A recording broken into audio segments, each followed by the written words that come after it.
So we've got a bit of breaking news. CBS is officially reporting that Joe Biden is asking Amy Klobuchar to undergo vetting for a potential vice presidential run. Now, to be clear, just because she's undergoing vetting, that does not mean 100% that she will be the potential pick. After all, if they find anything in the vetting, obviously they'll back off of it. And also, they probably will be asking other people to undergo vetting as well. Usually a campaign asks a few different people to undergo vetting. But this is significant development as well, and it does show that Amy Klobuchar is a top contender for the vice presidential run. And I understand why the Joe Biden campaign is thinking this. After all, they think, oh, well, Amy Klobuchar will be able to, lock up the Midwest. She's from Minnesota, although I'm not so sure about that, considering that Amy Klobuchar was running on that, but then came in 5th in Iowa. So I'm not quite sure why people are thinking that she would be such an effective candidate to lock up the Midwest, because when you look at the results, she didn't do particularly well in the Midwest anyway. So anyway, but regardless, Amy Klobuchar is young, but not too young. She's a woman. After all, Joe Biden promised that he would be,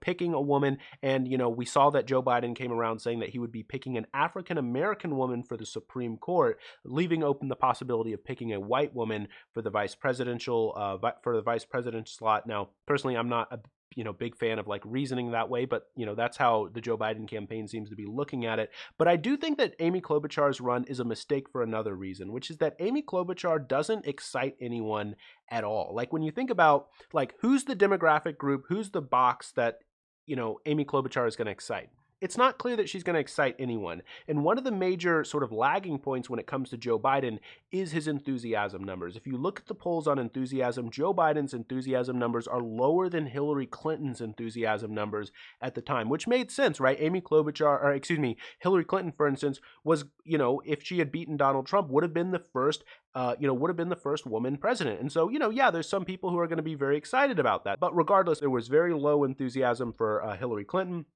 And currently, there is even less enthusiasm for a candidate like Joe Biden. So Joe Biden needs to bring someone onto the ticket that's going to add a kind of enthusiasm. And quite frankly, Amy Klobuchar isn't going to do that. And she's promising that she's going to lock up the Midwest for Joe Biden, states like Michigan or states like Wisconsin. Is she really going to be able to do that, considering, again, she came in 5th in Iowa? So the actual empirical data on her, performances at the time are not particularly clear that she's going to be able to do this. Now, this is definitely going to be upsetting a lot of people if Joe Biden does go forward with picking Amy Klobuchar. We just saw this tweet actually come out a few hours ago before this news breaks. Zerlina Maxwell coming out saying that Joe Biden must pick a woman as vice president. That's it. That's the tweet. Now, she did also clarify here that she has respect and admiration for all the other women being considered, but this is how she feels. We have to stop playing white politics, thinking that the only voters in the Midwest are white voters. So,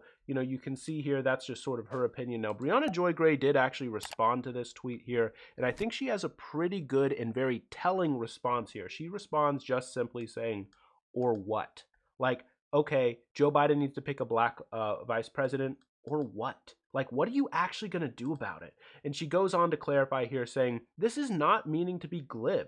I really want to know because there's a gap between the vote blue no matter who rhetoric coming from the Main Street Dems and the appropriate desire to extract concessions from a candidate who in many ways does not represent the electorate. It can't both be that black people are the firewall who always come through no matter what, and you need to listen to us or else. Like, or what? Like, what are you really gonna do? If you're telling, if you're saying, you need to, do things for the African-American community, but if the African-American community doesn't have anywhere to go, then what kind of policy concessions can you make? I mean, this is a really good point coming from Brianna Joy Gray here. And she clarifies here saying, I personally would try to extract different concessions such as Medicare for all and marijuana legalization, which would attract African-American voters who suffer disproportionately from health crises and incarcerations, while also bringing in others into the coalition, but nothing happens with a toothless threat.